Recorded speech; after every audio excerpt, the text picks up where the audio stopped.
The Anunnaki came to Earth, according to Sitchin's translations, 430,000 years ago, looking for gold. And boy, did they find it.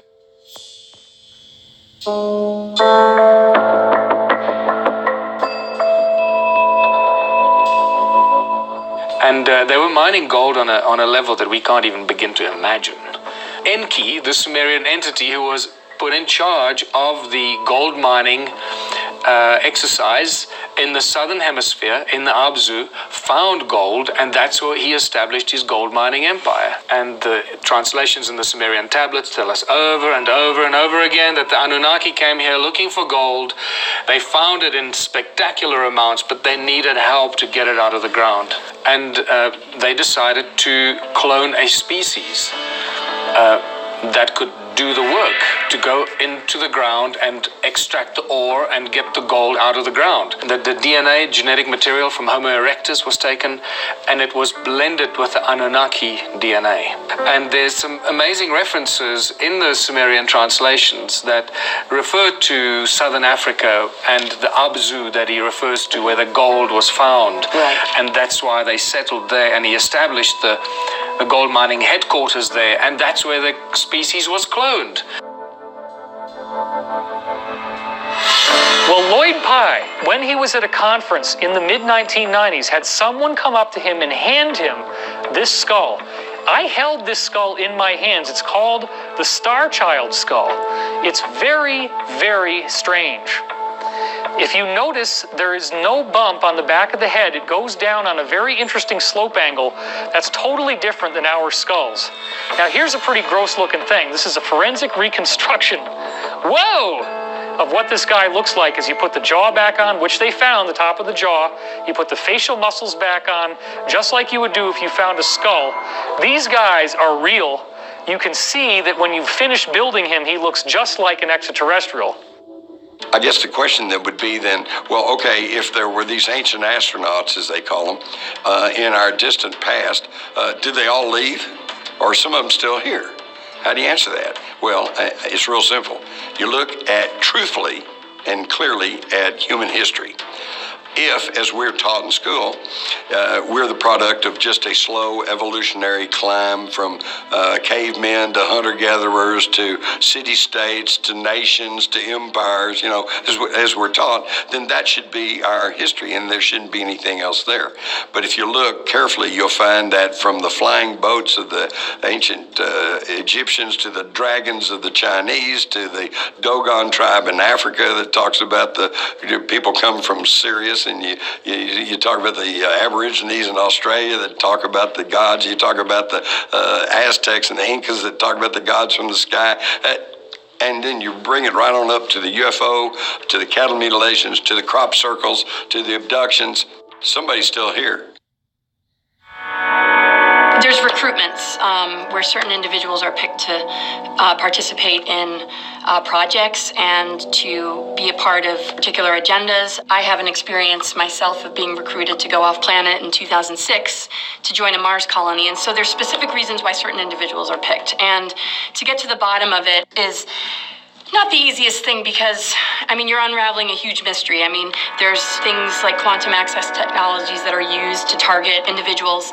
What I discovered in my recruitment process is something called looking glass technologies was used, and something called the Orion's Cube. These were names that were in the emails connected to how I was chosen. And this isn't just tracking me in this particular incarnation. There was a pre-targeting before I was born. Lori Eisenhower was recruited for the secret space program. Specifically, they wanted her to go to Mars, where they said they had a base. Is it possible that humans have a base on Mars? The last time that we officially went to the moon was almost 45 years ago. Do you really think that in 45 years, with all of the technology that we've had, that we wouldn't need to go back again?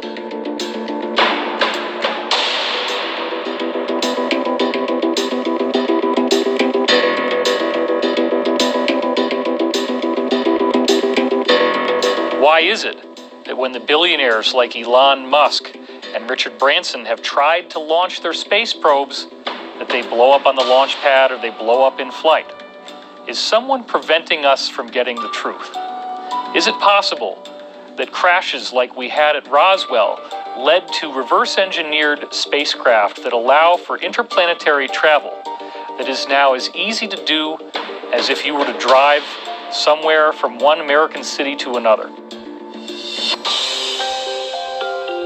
The Battle of Los Angeles, this is not Japanese technology.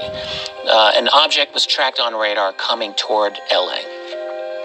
And well after midnight, early in the morning, it's over Los Angeles. And by some accounts, it's multiple objects. You've got military personnel with their field binoculars, some of them getting a very good look at this, and typically describing it as a large type of an object. There is a photograph of this. They could hear pings when they shot at it, right? I think some witnesses believe they heard that. I've spoke to two witnesses who were children who actually observed this. What we do know is that the U.S. military fired 1,430 rounds of artillery. That's a lot. At this. Didn't take it down. You think, what's going to handle over 1,000 artillery rounds and not go down? Yeah. This thing did not. And did they miss that many times? Probably not. They could not have. On September 12, 1991, NASA launched Space Shuttle Mission number 48. 3 days into the mission, as they were deploying the Upper Atmosphere Research Satellite, something odd was caught on the shuttle's camera. What it shows is an object, probably a flying saucer technology, coming up over the horizon, traveling along the horizon.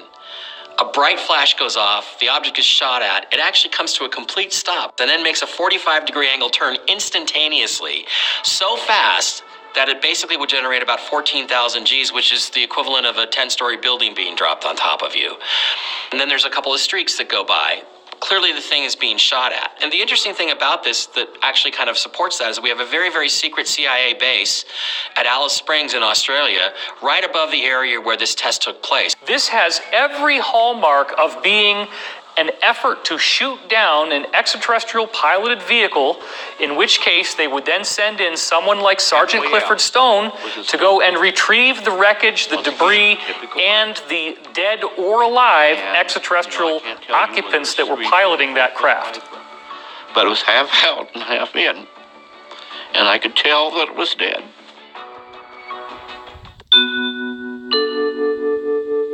So I went to work then at Douglas, and I'm a draftsman for 2 weeks. And my chief, section chief, started through my background. And of course, it says all of this stuff that I had done in the Navy. So he puts me in this think tank. It was inside of Douglas in a walled-off area. And there's 200 guys in it. We investigate every aspect of extraterrestrial, military, commercial, whatever. And I was assigned to design for the Navy about 16, 18 different classes of U.S. Navy battle group ships, which didn't exist. And these were, the larger ones were from 1 kilometer to 6 kilometers. These ships fly in space. They're spacecraft carriers. I designed U.S. Navy spacecraft carriers, which finally got built back in the late 70s up in Utah underneath the ground. And you've seen the pictures of U.S. Navy spaceships, Solar Warden. So Solar Warden came out of a think tank inside of engineering at Douglas.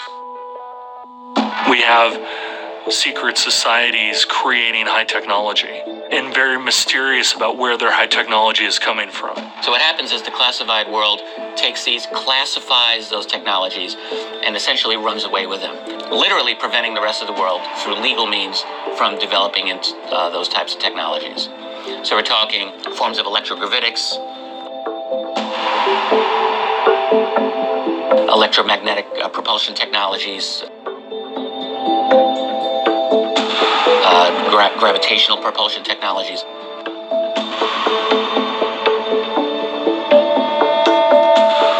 talking about technology that could benefit mankind in ways that we really don't even know as the general public because of how deep this goes. Some of the individuals that I've talked to have discussed military technology being not 5 or 10 or 15 years ahead of what the public perceives state-of-the-art to be, but to being 100 years ahead, 200 years ahead, more than that.